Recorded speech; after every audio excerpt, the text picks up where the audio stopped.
কার্শিয়াং শহরের সব থেকে উঁচু পাহাড়ে ছিলাম বলতে পারো অলমোস্ট। সাথে মিঠুনদার হোটেল মানে লাক্সারির শেষ নেই। পাহাড়ি মোমো তো থাকবেই, প্লাস লাঞ্চে পেয়ে গেছিলাম হায়দ্রাবাদি বিরিয়ানি।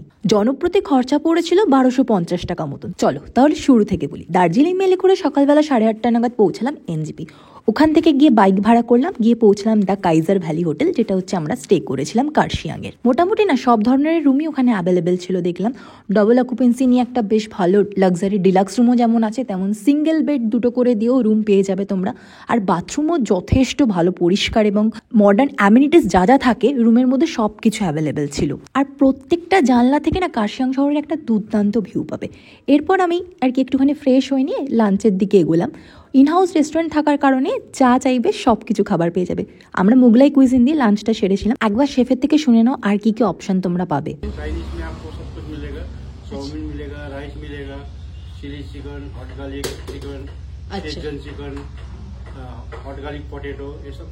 লাঞ্চের পর আমরা একটু চারপাশটা ঘুরে দেখছিলাম, তারপর এসে হোটেলে গরম গরম মোমো অর্ডার করেছিলাম, সাথে ছিল গরম গরম স্যুপ।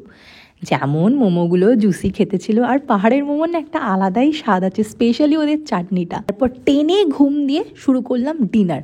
জমিয়ে চাইনিজ খেয়েছি। এদের চাইনিজ কুকও সত্যিই খুব ভালো, যেমন শেফ দুপুরে বলেছিল সেই অনুযায়ী আমরা অর্ডার করেছিলাম, আর এক্সপিরিয়েন্সও সত্যিই খুব ভালো। সকালবেলা ঘুম ভাঙতেই 1 কাপ চা নিয়ে জানলার সামনে দাঁড়িয়ে পড়লাম। এবার ব্রেকফাস্টের ব্যাপারটা শেফের থেকে শুনে না।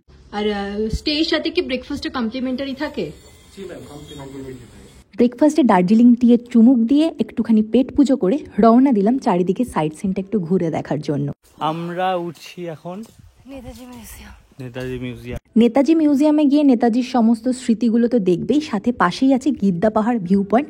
ওখানে যাবে অবশ্যই পুরো শহরটাকে ভালো করে উপভোগ করার জন্য। এই যে হোটেলটায় ছিলাম দ্য কাইজার ভ্যালি, এটা মিঠুনদার বোনের কিন্তু। আগে বলেছি এটা তো মিঠুনদার বোনের হোটেল। তো মিঠুনদা যদি নিজে আসেন তাহলে উনি হচ্ছে মানে এই রুমটাতে থাকেন আর কি। And you guys can see the view. আমি দেখাচ্ছি একবার ক্যামেরাটা পেছন করে।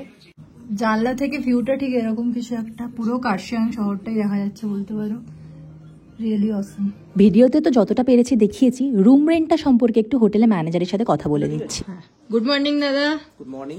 আচ্ছা আমাকে একটুখানি ভিডিওতে বলে দিন রুমের ডিটেলস গুলো, মানে মিনিমাম রুমের স্টার্টিং প্রাইস কিরকম আছে? আমাদের এখানে মিনিমাম রুমের স্টার্টিং আছে 2200 প্লাস 12% জিএসটি 2464। আচ্ছা মোটামুটি তোমার ওই 2400 টাকার মধ্যে হয়ে যাবে। তো 2400 টাকার মধ্যে দুজন আরামসে থাকতে পারবে। আর ব্রেকফাস্টে কমপ্লিমেন্টারি দিচ্ছেন আপনারা? আমরা কমপ্লিমেন্টারি দিচ্ছি। আচ্ছা আর যদি লাঞ্চ ইনহাউস, যেহেতু রেস্টুরেন্ট তোমাদের আছেই দেখলাম আমি, শেফের সাথে কথা হয়েছে, তো লাঞ্চ ডিনার যে যেরকম চাই করে নিতে পারবে, কোনো অসুবিধার কিছু নেই।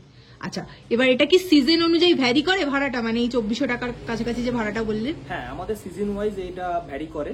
আচ্ছা ঠিক আছে, আমাদের সিজন ওয়াইজ এটা ভ্যারি করে থাকে সব সময়। আচ্ছা ডিসেম্বর জানুয়ারি ধরুন এই টাইমটা একটু কমে যায় ভাড়াটা, আবার মে জুন মাসে কি বেড়ে যাবে? ডিসেম্বর জানুয়ারিতে ভাড়া আমাদের মোটামুটি প্যারালালি একই থাকে, কারণ ডিসেম্বরে আমাদের একটা সিজন থাকে, ডিসেম্বর জানুয়ারিতে একটা সিজন থাকে, এবং পরে আমাদের সিজনটা আমাদের যেটা শুরু হয় সেটা হচ্ছে আমাদের ফেব্রুয়ারি, মার্চ, এপ্রিল, মে, এভাবে আমাদের সিজনটা চলে। আচ্ছা আচ্ছা আচ্ছা আচ্ছা বুঝতে পেরেছি। আচ্ছা যদি যে ধরুন দুজনের রুম আছে, সেখানে যদি 3 জন থাকতে চায় এক্সট্রা কি চার্জেস কি থাকে? সেখানে আপনাকে একটা এক্সট্রা ম্যাট্রেস নিতে হবে। আমাদের এক্সট্রা ম্যাট্রেস আমাদের 500 টাকা প্রতিদিন। আচ্ছা 500 টাকা পার ডে হিসেবে আমরা পাওয়া যায়। আচ্ছা ঠিক আছে দাদা, থ্যাংক ইউ। Okay welcome. দেখো সাইট সিন আমরা না নিজেরাই করে নিয়েছিলাম, বাট তোমরা যদি সাইট সিন করতে চাও এবং পিক আপ অ্যান্ড ড্রপের কি ফেসিলিটি আছে এই হোটেলে, সেটাও আমি ম্যানেজারের থেকেই জানি। আচ্ছা দাদা ধরুন এনজিপি থেকে তো অনেকেই আসে, মোটামুটি মোস্ট অফ দ্য লোক এনজিপি থেকে আসে কিংবা বাগডোগরা থেকে আসে, তো তোমরা কি গাড়ি পাঠিয়ে দাও? হ্যাঁ আমাদের এখান থেকে যদি এনজিপি থেকে আসে তাহলে আমরা এনজিপি থেকে পিক আপ করি এবং আমরা এখানে হোটেলে ড্রপ করি। এছাড়া যদি কেউ ইয়ারে আসে তাহলে আমরা বাগডোগরা থেকেও ওনাকে পিক আপ করে আমাদের হোটেলে ড্রপ করি। এছাড়াও আমাদের এখান থেকে যদি কেউ মনে করে সাইট সিন করতে যাবেন তাহলে আমাদের এখান থেকেও আমরা গাড়ির ব্যবস্থা করে দিয়ে থাকি, এবং এখান থেকে যদি কেউ দার্জিলিং যায়, কেউ শিটং যায়, সেখান থেকেও গাড়িতে সেগুলো করতে পারবে। ঠিক আছে। এখনো কোনো এনকোয়ারি থাকলে কমেন্ট বক্সে জানিও। আজকের ভিডিওটা এখানেই শেষ করলাম। নাম্বার আমি ডেসক্রিপশনে দিয়েছি। টাটা।